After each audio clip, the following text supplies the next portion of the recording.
শ্রী রামকৃষ্ণ সেবা সমিতির উদ্যোগে স্বেচ্ছায় রক্তদান শিবির অনুষ্ঠিত হলো ধর্মনগরে। প্রতি বছরের মতো এবছরও আজ পহেলা মে 2025 ইংরেজি ধর্মনগরে শ্রী রামকৃষ্ণ সেবা সমিতির উদ্যোগে স্বেচ্ছায় রক্তদান শিবির অনুষ্ঠিত হয়। উক্ত রক্তদান শিবিরে উপস্থিত ছিলেন ধর্মনগর শ্রী রামকৃষ্ণ সেবা সমিতির সভাপতি নীতুভূষণ ভট্টাচার্য, সম্পাদক চম্পু সোম এবং অন্যান্য ভক্তবৃন্দ। তাছাড়াও উপস্থিত ছিলেন শিলচরের শ্রী রামকৃষ্ণ মিশন আশ্রমের অধ্যক্ষ শ্রীমৎ স্বামী গণদিশা নন্দজি মহারাজ, শ্রীভূমি জেলার শ্রী রামকৃষ্ণ মিশনের অধ্যক্ষ শ্রীমৎ স্বামী প্রেম ঘনানন্দজি মহারাজ।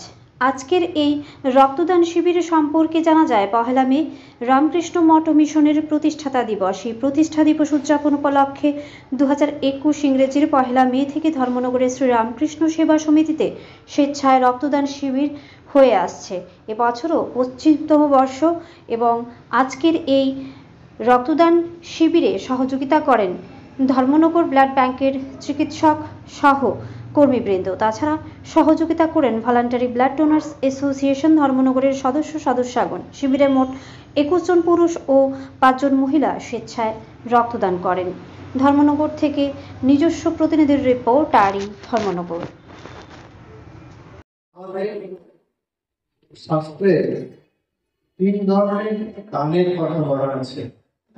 সর্বশ্রেষ্ঠ দান, মধ্যম দান, অধম দান। এই দানগুলো সেবাগুলো ভাগ করা হয়েছে এরকম 3টি দান।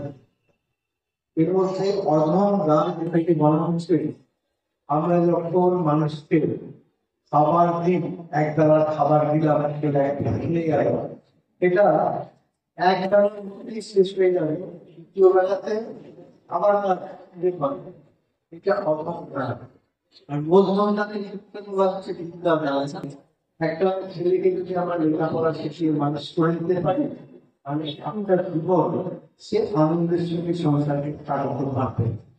আর আধ্যাত্মিক দান হচ্ছে শ্রেষ্ঠ দান, যে দান মধ্যে একটি মানুষ মুক্ত হয়ে যাবে এই সংসার বন্ধন থেকে, বিপদ আপদ। আমাদের সাধারণ মানুষের বারে বারে আসছি, বিপদ আসছি, যাতনা সবে আধ্যাত্মিক না। গতবার আমাদের এই কিছু জন্মগ্রহণ করে সেই দুঃখ আমাদের জীবন কাটবে,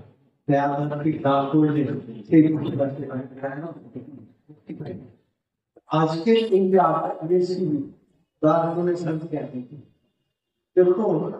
আমাদের বৈজ্ঞানিকরা সব কিছু আবিষ্কার করেছেন,